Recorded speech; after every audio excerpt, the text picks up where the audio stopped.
Hey there, everybody. This is Beyond the Beach, career conversations with graduates of Cal State Long Beach. I'm your host, Kenji Klein, Associate Professor of Management at the College of Business at California State University, Long Beach, where I teach business strategy, general management, and organization theory.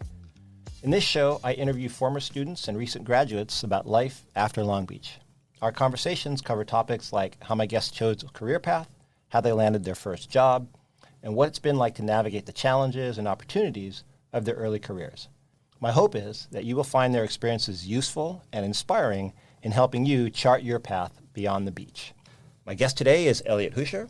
Elliot was a student in my business strategy class back in 2018 and now works at a startup doing consumer loan origination. That's correct. Yep. Hey, Elliot, it's really good to have you here today. Thank you for having me. It's a pleasure to be here, and I think this is a really awesome podcast that you're starting to help students find their way through their professional development. Yeah, I'm really excited about the idea. So let's dive right in. Could you just briefly introduce yourself to the audience, a little bit background about who you are, when you graduated, what you studied, and why you chose the field that you did? Yeah, totally. So I graduated back in 2018, and I was a business administration finance major. Growing up, I was super fascinated by the weather, actually, and meteorology, and how meteorologists would be able to forecast the weather 10 days, or sometimes even longer out. Yeah. But as I grew up, another kind of forecasting took me even further, and that was trying to predict what financial markets would do, and how people determine price and value for different types of asset classes through different economic cycles. So that's how I ended up in finance, and then my first job out of school was at a wealth management practice at an RIA. So that's interesting that you got into this because of an interest in meteorology. Yeah. And the reason I say that is because, before I ended up studying management and going into business, I was actually going to be a historian. And so I was in kind of the liberal arts side. And I remember thinking, statistics is BS, right? It's just a bunch of crap. And then, someone was like, because we have statistics, we know what the weather's going to be like 7 to 10 days, sometimes even 2 weeks from now. And I thought about that going, yeah, it can't be BS if we can actually accurately predict the weather. Right. And so there's multiple different models that meteorologists use, and it's just whoever can get the best data and apply it in the best way, which is very similar to what a lot of financial firms do. Right. But there's a level of human emotion and just some form of chaos theory that gets added to the mix. That makes it a lot more complicated. Yeah. So does that mean, did you have to do a lot of statistical analysis and stuff in your finance program, or are you doing it in work? Or? Our finance program had, I think, there was business stats that was required, and then maybe one other statistics class, but I took AP in high school, so I didn't take that here at Long Beach. Right. But actually, one of your questions I think that you're going to ask later today is things that I might do differently. So we can touch on that at that point. We'll get on that. We'll get at that. Yeah, that's for sure. And then, I'm sorry, you said, so right now, so the first thing you did when you graduated was you were working in wealth management. Yep. So that's just investment advisory for an independent office up in Sacramento. And that was basically individual consumer? Yeah. Okay. Yeah. So families, nothing bigger than that. Okay. And then right now you're doing your startup, which is consumer loan origination. So I work at a Series A FinTech startup. We've got about 25 employees. 3/4 of that is software engineers. And then the rest of us are on the product or business development side of things. Okay, cool. It's ever-changing and a lot of fun, but no shortage of work, that's for sure. Yeah, right. Startups can be a grind, but they can also be super interesting. Yeah. So let's start with that first job after graduating. How did you find it? And then how did you navigate that transition from being a student to being an employee? Right. So going into school, thought I wanted to do something in finance, but wasn't sure. Everyone always talks about investment banking, but that wasn't super keen for me and just wasn't one of the options that was most readily available. So the standard internship that I learned that most people get their freshman to sophomore summer was an internship in wealth management or financial advising. And so I was fortunate enough to get hired by a group down here at UBS in Seal Beach. And so that's where I started in the field. And then from my time spent there, I realized that I wanted to work at a smaller shop that would have more flexibility, a wider range of products to offer. Right. And so that's what led me up to Sacramento. So just to pause, UBS is big. Yes. And so that yes. experience of being in a really big place made you realize that's not where you wanted to be, at least right away. Yeah, so at the larger institutions for wealth management, they call them wirehouses. Okay. So that would be like your Wells Fargo right. or Morgan Stanley or something like that.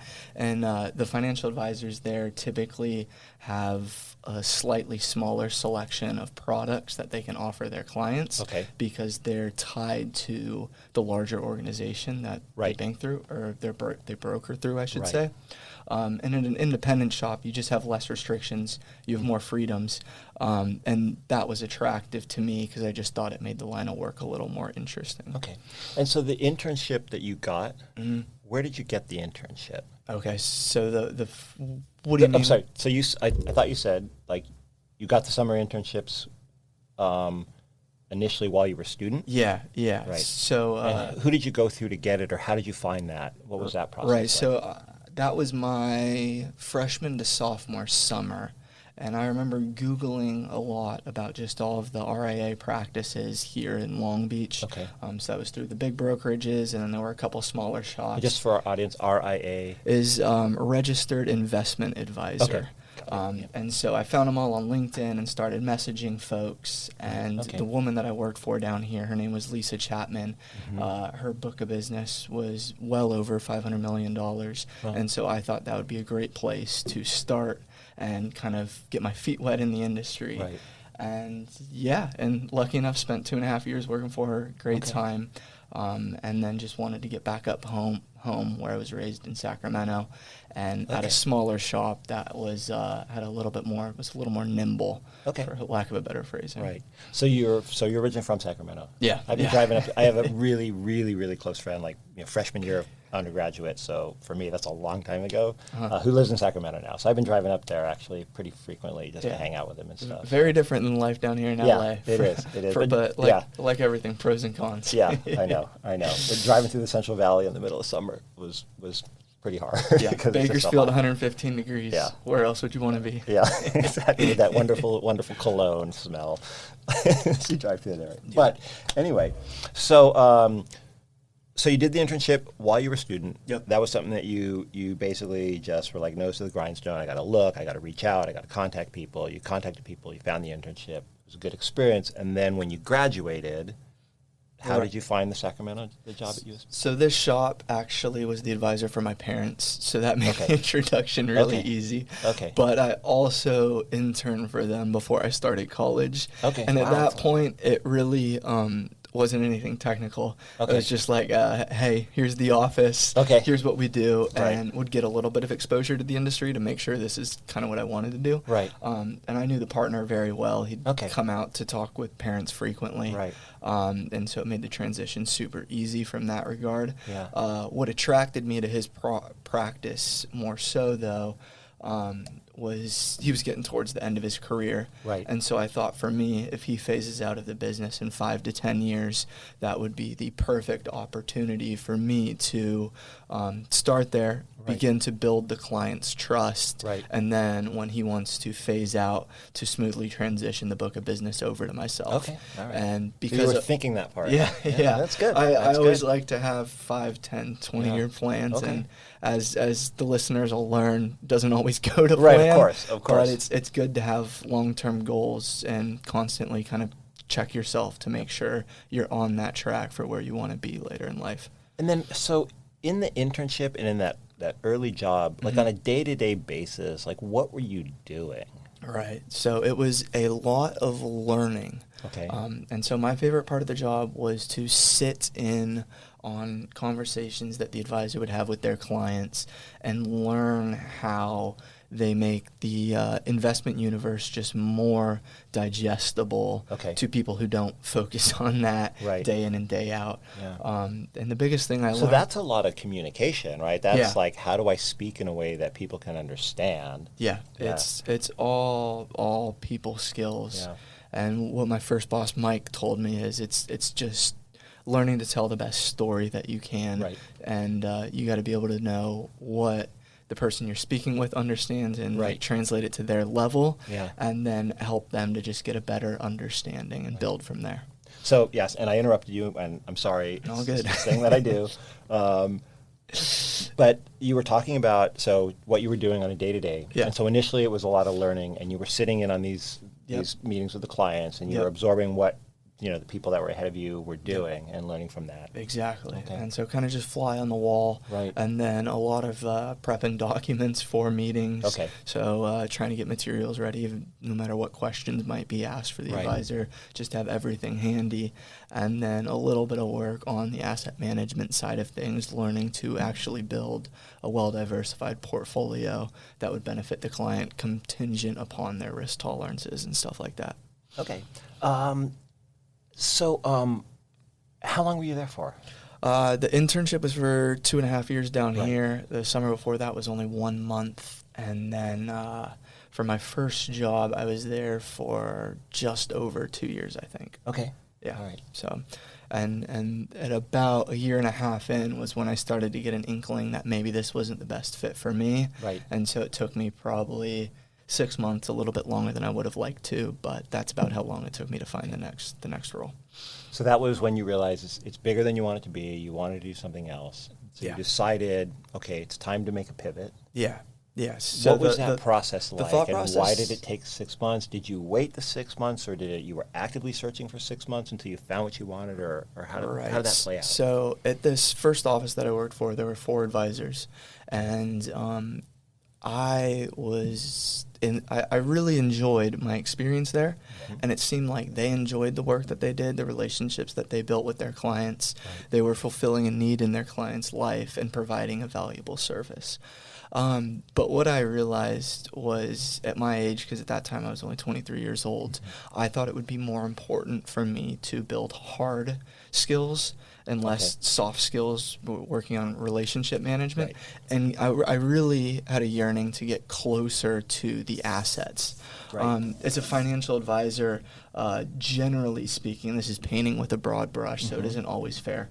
But you focus on diversification and just finding a portfolio that suits the risk tolerance of your client. Right. But you're not looking like at QSIP level of individual bonds generally, and then making bets at that level of granularity. Yeah. And I just wanted to experience that and see what it was.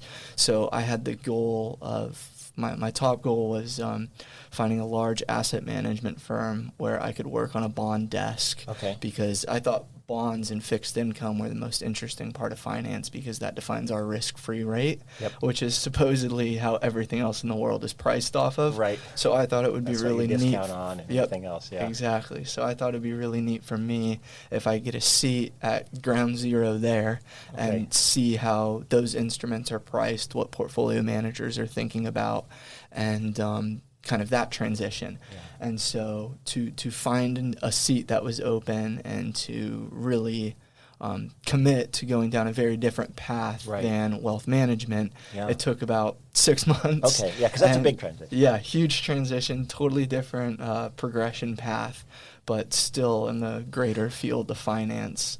I mean, that's closer to what you initially were saying. That's sort of, everyone sort of starts in the I want to be an investment banker. Right. Yeah. Kind of thing. Yeah. That's closer to that world. Yes, very much so closer to that world. The investment banker would be more the sell side role, and this is just the counterpart of that on the buy side. On the buy side, So it's more towards that, and it's very, very different than wealth management. Okay.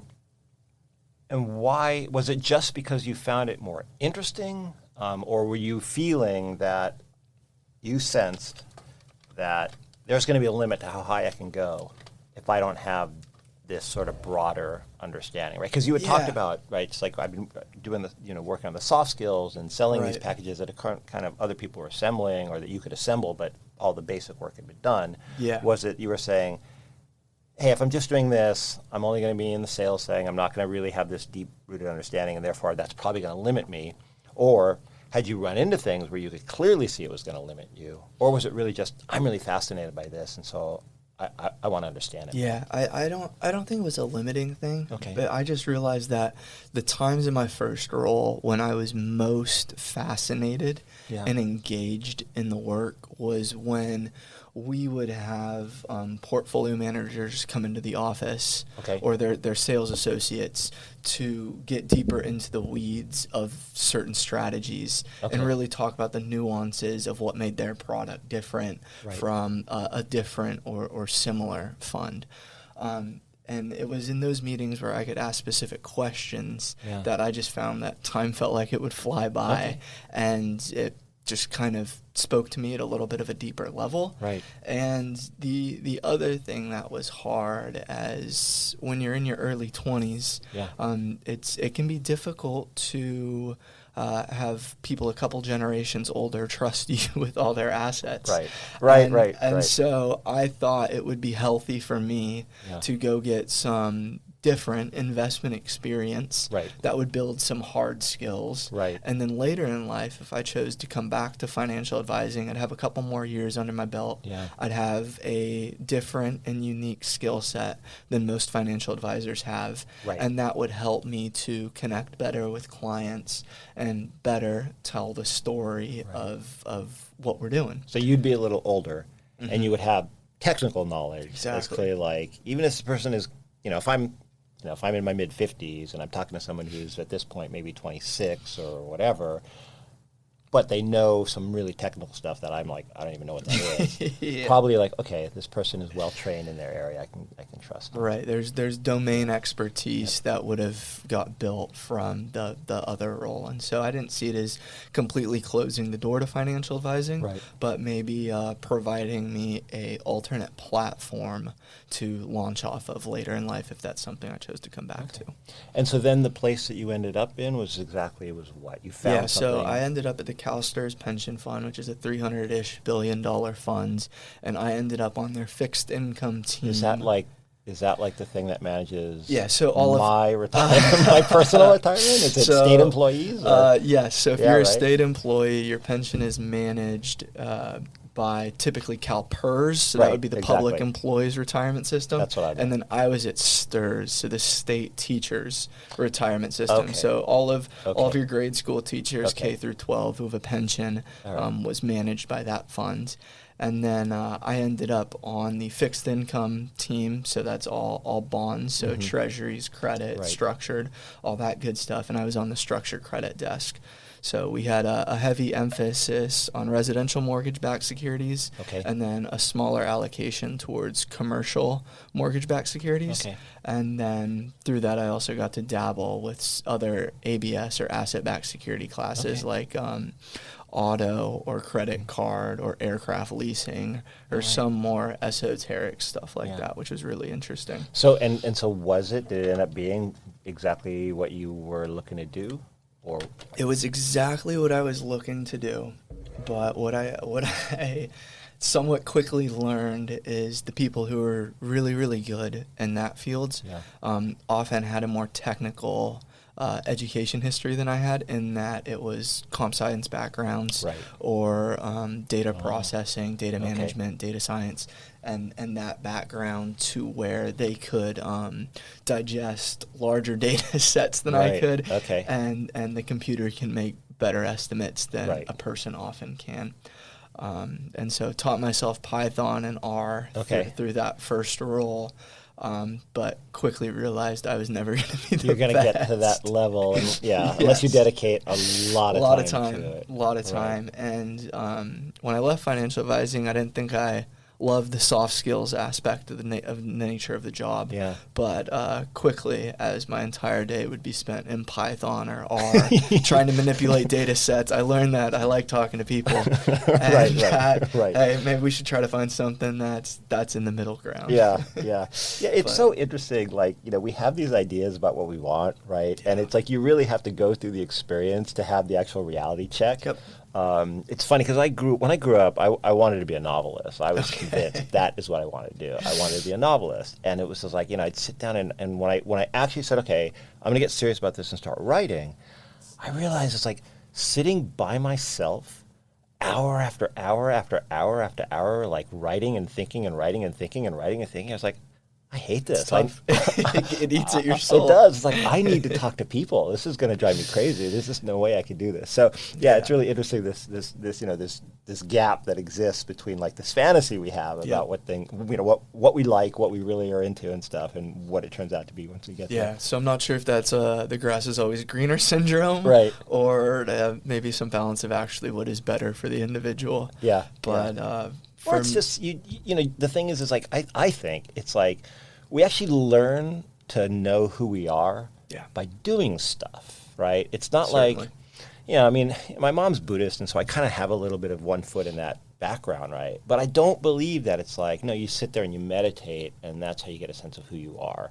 I think it's more like, no, you go out and you engage in the world, and that's how you get a sense of who you are, because you get feedback from lived that. experiences trumps everything. Thoughts are not physical and not tangible, so you got to get out there and you got to do it. You got to learn. And so that's actually what led me to my current role. Is I did not have any intentions of leaving. I loved my team, and as challenging as the work was sometimes, I was really happy there. Right. I think that's a great environment to be in when sometimes you're struggling, sometimes you feel great, but you're continuously learning.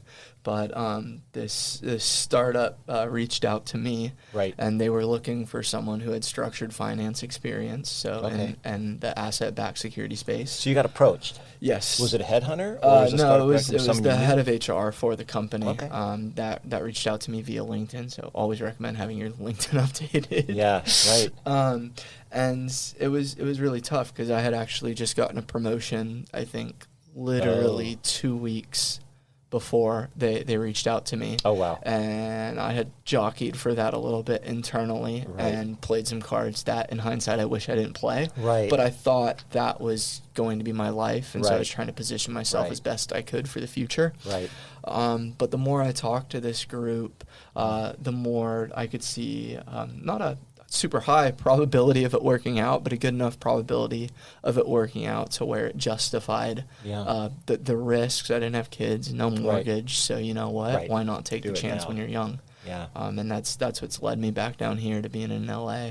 So what, if I might ask, and you totally. have to answer, but I'm really curious, like, what was it about this opportunity that was important enough for you to switch dramatically from what you had said you were thinking you were going to do for the rest of your life? Right. There's got to be something there. Yeah, there's definitely something there. So we are a consumer loan originator. Right. So we partner with the top private tech companies in the United States and then allow their shareholders to borrow against their shares. So if you're thinking you're a private tech employee right now and half your compensation's in equity, stock options, exactly, or whatever. You have no monetary value though of that in your pocket. Right. You can't use it to help you buy a house. Right. You can't use it for medical bills, credit card bills, to put the kids through college, whatever. So what we do is we offer you a non-recourse loan, typically at 30% max loan to value, to just get some of that cash into your pocket that you've devoted your life towards. So when so this is specifically things that are options and not stock that you so they have to be vested shares. They have to be vested shares. Yes, but yes, you're but that's so what's different about that than just a margin loan off of shares that you own? Right. So public securities margin lending, you can totally do that. This is for private. This is for tech private. companies. Okay, I missed that. So if you think of like your Stripes or your Databricks or something like that, where you're not publicly traded, I see. Your only liquidity option if your company does this would be a tender offer. Yeah, I know. I hadn't thought about that. Right. And it's a so private company. what really got me thinking is in the space that I worked with, I was buying securitized credit off of like aircraft leasing or credit card receivables. And then the big focus for me was CMBS. So if you take like all of the value of office. And again, CMBS means? Commercial mortgage-backed securities. Right, so it's like, you're good. So like retail properties, hotels, office space, stuff like that, data centers, whatever. So if you look at all the office exposure in the U.S., right now the value is kind of cratering. So put a big asterisk on this, but let's just call it like $4-ish trillion in market cap. There is a huge percentage of debt that's taken out against that asset class. So call that like 70%. Okay. In this unicorn world that we're talking about for unicorn equity, there's less than 1% debt penetration against all of this value that people have built.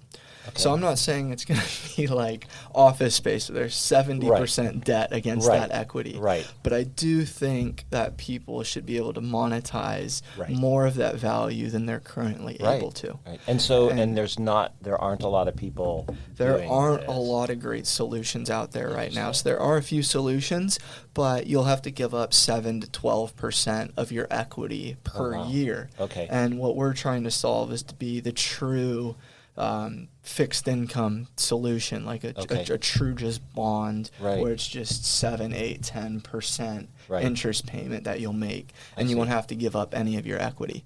So solving for that, the data is not. So you don't need for that private company, for example, to go public and that person to get a bunch of cash before you guys get paid. They can pay it off of just their salary on a basis they're servicing their loan. They could, or at some point if they wanted, they could refinance the loan when it gets to maturity. Right. Or if they wanted to close out, they didn't have the cash, they could then sell shares, given we're only working at like a 30% LTV. Yeah. But LTV loan to value. Yes, thank you. Sorry. Yeah, no, that's all right. That's all right.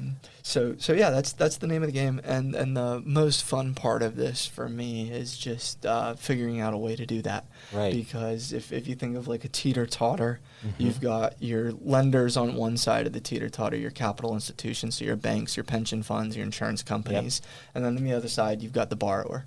Right. And so my job right now is I'm spearheading this lending business is trying to find something that works for the borrowers so the rates aren't egregious, but that satisfies the lender's risk criteria and where they think they're getting paid enough for the risk that they're taking. Yeah. So that's kind of exciting, right? Because it's like you're creating this thing that doesn't really exist in this space. So that's cool. I mean, that's making an impact on what's going on in the world. Yeah, my dream would to eventually be to get this asset class to where it's a product that would eventually be traded by someone like me in my last role. Yeah. So where we can see these tickers on Bloomberg, we can look them up, and there's many deals coming out a month, just structured securitized credit backed by all of this unicorn equity. That's really cool. And you graduated how long ago? 5 years. Yeah, that's pretty awesome. So I don't know if we'll get there. That's definitely a little pie in the sky. Right. But that's what I'm fascinated by right now and what I find super interesting and devoting my all to right now. Yeah, that's cool. So I can see that. That's something big. Yeah. So that I can say, okay, I get it now. It's like you had this thing that you thought you were going to do for the rest of your life, but it's like, oh, this is really like a big thing. Yeah. That's, intriguing and interesting and satisfies all the curiosity and all that. Yeah, that's really cool. Definitely not easy, but we wouldn't be here if it was. May I ask, how many hours a week are you working? In the office, probably 10-ish hours a day. Okay. But I responded to my first email this morning at 6:30, and I have a dinner at 7:30. Okay. And I probably won't get home till close to 10. Wow. So first, thank you for showing up for this. Happy to be here. It's just like you've got a lot going on, so I really appreciate that. You're willing to take the time. Thrilled to be here, and just hope to help people find their path. Because, like I said, this isn't where I thought I would be when I graduated school. I thought I was going to be a great financial advisor, and it's funny how there's just been little turns of the dial that change your direction. Yeah, but but I think that's important for people to recognize, right? Yeah, it's like you don't know where you're going to end up, what you're going to do, and things change, and you change, and you grow or whatever. All kinds of stuff happens, and just understand that. Because I do, and I've said this a bunch of times. It's like I do know a lot of people when they're, I don't know if you were like this, but a lot of people when they're undergraduates, they're thinking, I've got to make this career decision, and it's going to be my whole life, and it's just not like that. No, and what's really difficult is to help people see that, because people would tell me that in college, and I'd be like, no, you don't get it. This is my life. Right. And then only through looking back can you like actually see that like the problems you thought were big in the moment really weren't that big. Right. And, you know, just take it one step at a time. Right. And eventually you'll figure it out and it'll all make sense looking back. But in the moment, it can be chaotic, and you'll never know you're making the right decision. Like, each time I've changed gears, it's a huge, like, what if? Yeah. But, you know, that's life. It is a story of what if and just making the best out of the situation that you can. Yeah. So, and maybe that is it, but I do want to, like, one of the questions I have, right, it's like, if you could go back in time and offer advice to, you know, 2018 Elliot, yeah, so would that be it, or would it be something else? Or I mean, I would say that to myself, but I don't think myself back then would listen. Okay. So that's a tough one. All right. The one tangible piece of advice that I would give is always try to have goals. Yeah. Because if you don't have like clearly defined goals for where you want to be 1, 5, or 10 years down the road, it's really hard to keep making progress on a periodic basis. Right. And then the other thing for people that I would recommend is, if you're still early in your undergraduate career, is think about the applied maths or the data science or the comp sci fields, because as our technology continues to evolve, more and more fields will rely on those industries to process larger and larger amounts of data to help organizations make decisions. Right. And I think it would have been helpful for me to spend more time in that domain. Okay. But, you know, hindsight's always 20/20. Right. And then some of that feeling is generated by that experience you had of going into this space and being like, oh, all of these tech people are where it's at. Right. So if I stayed in financial advising, that wouldn't be the advice I would give. Right. But as I get a more holistic worldview and have now dabbled in tech and large asset management, that would have been beneficial for me if I spent more time in that. Yeah, I mean, for the people that have, like, you know, they're comfortable with quant, they're comfortable with the math stuff, it's like it makes sense to leverage that. Yeah, and really go deep on it. Right. And another piece of advice is, when I was in college, I had the objective of finishing with a 3.5 GPA. Right. And I graduated with a 3.498. Oh, man. So 0.002 off the goal. And because of that, I often would spend less time on school things than I could have, because I thought, oh, hey, I'm on my goal. Like, that's fine. But looking back, you know, school serves its purpose. It's to learn.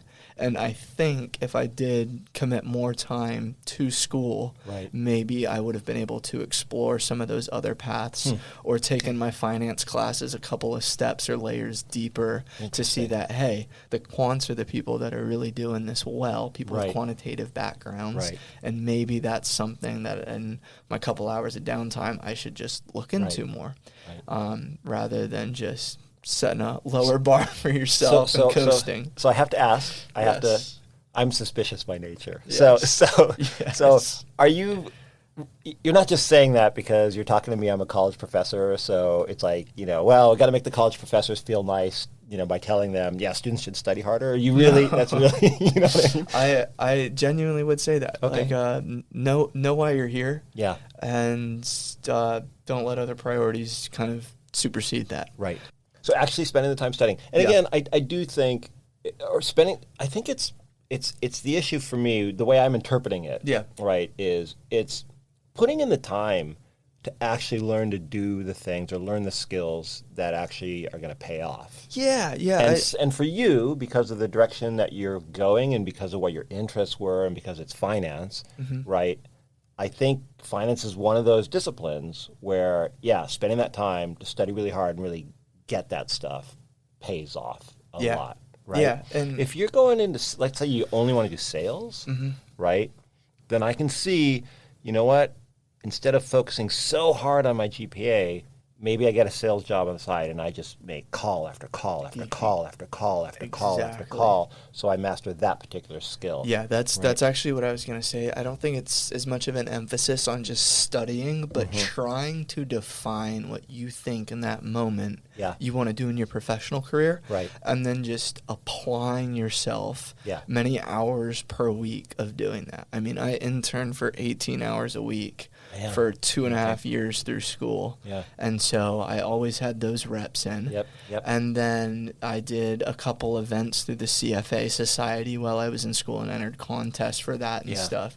So it's just continuously trying to apply yourself in ways that you think will benefit you for your future. And don't get me wrong, you're not going to be like, oh yes, this is going to help me because A, B, and C. No, it's never that linear and it's never that clear.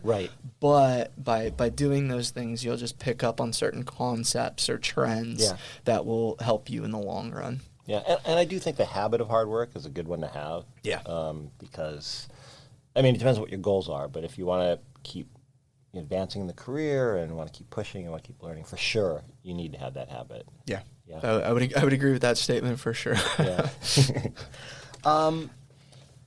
Let's see. So, and I don't know if you've experienced enough to have some insight on this, but sometimes early careers come with learning curves, right? And so I'm curious about setbacks. Like, what do you do? Have you had any? What do you do when you face them? Any advice on how to navigate that? I've definitely had my fair share of setbacks. I think the hardest thing for me was during my first job when I started to come to the realization that this might not be the path for me, and how to approach that with my boss, with my family, and with myself. Because it was a huge transition. The past 4.5 years, I had thought I was just going to go be a financial advisor. And so I had kind of shaped everything in my life to be on that trajectory or that curve. I think there were times when I didn't carry myself in the office as best I could, because I was so conflicted within myself. And so, like, for you guys, once you do start your career, if you do realize that, hey, what you started in isn't the path for me, know that that's actually okay. And a lot of people might tell you that, but fully embrace it. And if you do get that gut feeling, listen to it, and don't fight it so much and try to stuff it down. Like I did, and I stayed in financial advising longer than I probably should have, and that didn't hinder my development, but don't force it if it's not meant to be. Okay. So there is this need, I think this came up in my interview, the last interview I did, right? You really have to kind of pay attention to what's going on internally. To really find something that you really want to do. Be happy in what you're doing. You definitely got to listen to the gut and the subconscious as much as you can, because I think it is telling, and it can help you make those bigger decisions. So let me I agree, but I do, like, a question that comes for me, and I have to say, I mean, I had a couple points in my life where I just, like, debated a choice for way too long. A really, really long time. And, a career-related one. Like when I was, when I was going to be a historian, and then I was like, I wasn't happy about some aspects of it, but I was good at it, and I kept getting props for doing it, and so I just kept doing it for the longest time. And like one of my advisors used to call me Hamlet, because if you know the Shakespeare play, it's like Hamlet can't decide what he has these two choices, he just can't decide what to do. That's funny. So he used to mock me by calling me Hamlet. So I'm in that space. But I think, but anyway, what I wanted to ask you about, though, it's like there's this thing about, listening to your gut, right? But it's also like, work is hard, right? And sometimes there's just crap that you got to push through. And so how can you tell the difference? Like, do you have a sense for how you tell the difference between what is just, this is the crap I need to push through to get to where I want to be, and what's genuinely like, you know what, this really isn't working for me? Right. So the CFA exam, Chartered Financial Analyst exam, level 1, I failed the first time. And I put a ton of hours into studying for it, and I still failed.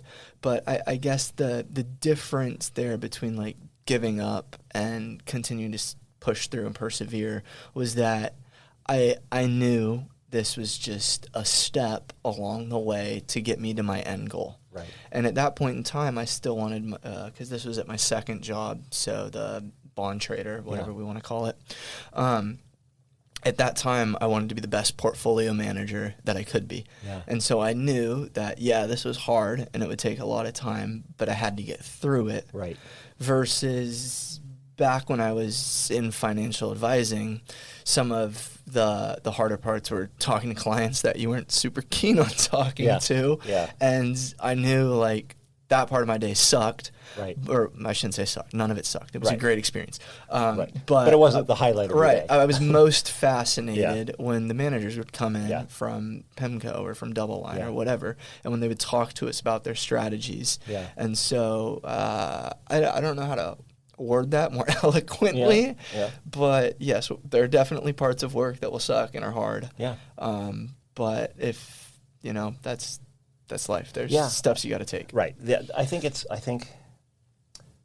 so. There's an article that I ask my students to read in a lot of the classes that I have, and the basic point of that article is it's like the follow your passion advice is it's missing a key component, because it's like every single thing that you're going to undertake in order to be successful at is going to have a downside. It's just the nature of reality. There's going to be a hard part. There's going to be parts you're not going to like. And so you need to spend some time recognizing what are the things that are really crappy that I have a high tolerance for. Yeah. Right? Because it's like, because that's what I realize. It's like there are things that I don't like to do that are just, they just kill me. Mm-hmm. And there are things that I don't like to do that I can make it. I'm not super keen on it, but I can get through it. And I have a higher tolerance for that than other people do. Yep. And what I found is that article is right. Like that's the area where I can be successful. It's like the way that my ability to deal with that job's downside and interacts with the upside is just like, I can be successful at this. Whereas this other one, it's like that downside is just so painful for me that I just am miserable. Even if the upside on that would be twice as high as the upside on the thing that I do, I'm better off going with the one where the downside is something that I'm like, is manageable. Yeah, 100%. I think that's a great way to look at it. For me in my professional journey, something I always tell myself is a rule of thirds, and that is 1/3 of the time you should feel like you're on top of the world and you're doing better than everybody and you're just ecstatic. 1/3 of the time you should feel like, hey, things are all right. They're not great, but they're not awful.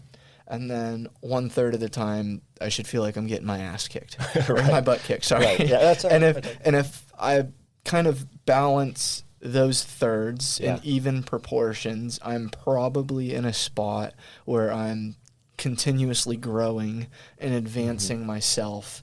And sure, sometimes they're great, but some of the times are hard. But it's like your mom always said, balance is key. Yeah, that's what life is. That's cool.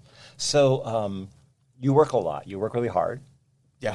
Right? And so so I guess the question I have is, what are your thoughts on work-life balance? Is it possible? Are you able to achieve one? Even though my schedule today is relatively chaotic, I do make sure that I have two things that are paramount in my life. And so one of those things is strength training, so weightlifting. And I would recommend that everyone finds a physical hobby that they can schedule at least 3 to 5 times a week, where it doesn't matter what work you have going on, what family obligations you have going on. You're going to dedicate time to yourself to push yourself in that domain. You'll generate endorphins, you'll blow off some steam, it'll be good for you. And your brain functions better as well. Yeah, there's a ton of benefits. You sleep better.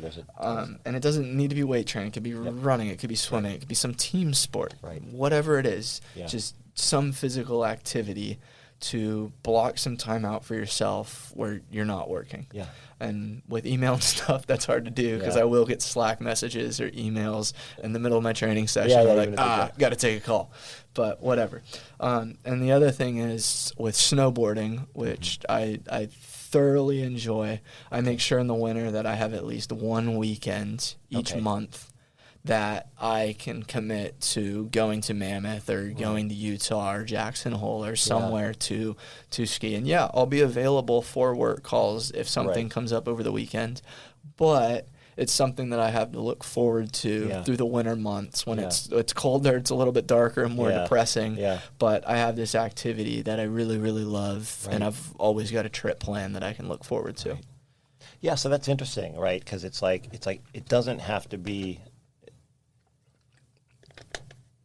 I mean, it sounds like, in a sense, it's like it doesn't have to be a huge amount of time as long as you're really, conscientious about taking care of yourself. Right. It's like you got to give it some attention, and you got to say, hey, I deserve this. I'm worth it. Yep. And then give that to yourself. Whereas I think if you're not intentional about it, you can get busy and just forget and just totally neglect your own needs. Yeah, for sure. And I'm very fortunate because I don't have family or significant other or anything like that right now. That's dragging me away from work. So it's easier for me to say this than a lot of other people. Sure. I'm positive about that. Yeah. But I have a colleague who's got a newborn. He's got a newborn, right? And then I've had kids. So the thing with people, some of you out listening, probably have kids, and so you can relate to this. It's a little, sometimes it's different. Like, he's sick, but his kids are sick, and so it's one thing when you're sick and I'm sick and I'm miserable, but I can struggle through. But when you're sick and you have to take care of someone else who's sick. Right. This is terrible because you're like, wait a minute, I'm sick. I shouldn't have to do anything. But it doesn't work that way. So I know that I might be working a lot right now, but I don't expect this to be forever. Sure. And I can see that light at the end of the tunnel. Right. Or at least I think I can. Yeah. I mean, there's other plus sides to it. So, but it is. But even in those situations, what I found was that it was still important to have set aside time for me. Right. Yep. It's because it's like when you're in the airplane and they tell you put on your oxygen mask before you put on the oxygen mask for anyone else, because if you are unconscious, you can't help anybody. And it's very true. So it's the same thing. If you're unhealthy, if you're miserable, it's really hard to be if you're miserable, it's hard to be generous towards other people. It's hard to take care of other people, and it's hard to be successful. So giving that time to yourself, I think is super important. Yeah. And that's my strength training for me. It's my little step away in sanity to kind of ground myself. Excellent. That's really great. And then I guess, what's next for you? What do you... So what do you got sort of middle term? I'm guessing with the startup, that's it for a while, but maybe even longer term. So it's really tough for me to answer that question well, because as in the stories I've shared with you, you've seen how at different parts of my life I would always give a different answer. Yeah, right. So for right now, I have 3 goals. When I always have 3 goals. One is super ambitious, one is fairly ambitious, and then one is just is attainable, is what I'll call it. Right. So the super ambitious is within the next 2 years to have a QSIPed bond that's out there on the Bloomberg terminal that's trading, and that would be super cool to me to see that there. Yeah. The less ambitious but still fairly ambitious goal would be to originate over $500 million of loans in this space. That would be either a 144A or just private securities for some institution to hold. And I think that's a little more doable, but it's not publicly traded, so it's a little bit easier. Right. Yeah. And then my achievable goal right now is that even if this doesn't work, I want to know that I left every stone unturned. Oh, you didn't leave any stones. Thank you. I said that backwards. I didn't leave any stones unturned. I'm really good at leaving stones unturned. I can accomplish that one. That one's definitely doable. And this whole process. So for me, if for whatever reason, if the stars turned and fate had other plans for me, if I could know that I just went in every day and did everything that I could to make this product work, that would be enough for me to not look at this experience with regret or a sense of failure. When some people might look at that as a failure because if we didn't produce those goals. Right. But to me, no, we knew that it's a startup. It's newer. It's an asset class that hasn't been developed or defined. Well, so there's always that chance. And then the other thing, though, is that one, by approaching it that way, you dramatically increase the odds that you are successful. Yeah, right? That's the first thing. Then the second thing is, if it turns out that it isn't successful in terms of any metrics that you have now, just how much are you going to learn by going through it that way, and then what you get to do with everything you've learned by doing all of that. Right? Learned a ton along the way. Had a lot of super interesting conversations with very influential people in the space. And that's something I don't take for granted. Yeah. So we'll see what's next, and who knows where it'll be, but I'm sure it'll be exciting. I'm pretty confident. It sounds really interesting. I'm really excited for you, and think that's just cool. So this has been great. Yeah. I really appreciate your taking the time out from your huge business schedule. By the way, for any of you who are out there thinking that you don't have time to show up for my podcast, if Elliot can do it, you guys can do it. So building on that, if anyone ever has any questions, feel welcome to send me a LinkedIn message, or Professor Klein has my email. He can give it to you. Yeah, for sure. And might not have the best answers out there, but happy to try and help others find their way. Yeah, sure. That's really great. And I just want to say, I also, aside from the time that you've taken, I really appreciate just how thoughtful and insightful your comments and thoughts have been. Yeah, let's hope the listeners think it's also as insightful. I'm sure there will be ones who are like, wow, that's fantastic. Happy to help and happy to be here. Thank you very much. I really appreciate it. Thank you. Thank you all for joining us today at Beyond the Beach. I hope you enjoyed the conversation as much as I did. And if you're enjoying the show, please consider subscribing on Spotify, Apple, YouTube, or wherever you get your podcasts. And for those of you who want to go the extra mile, please consider leaving a review or comment. I'd love to know what you think. Thank you.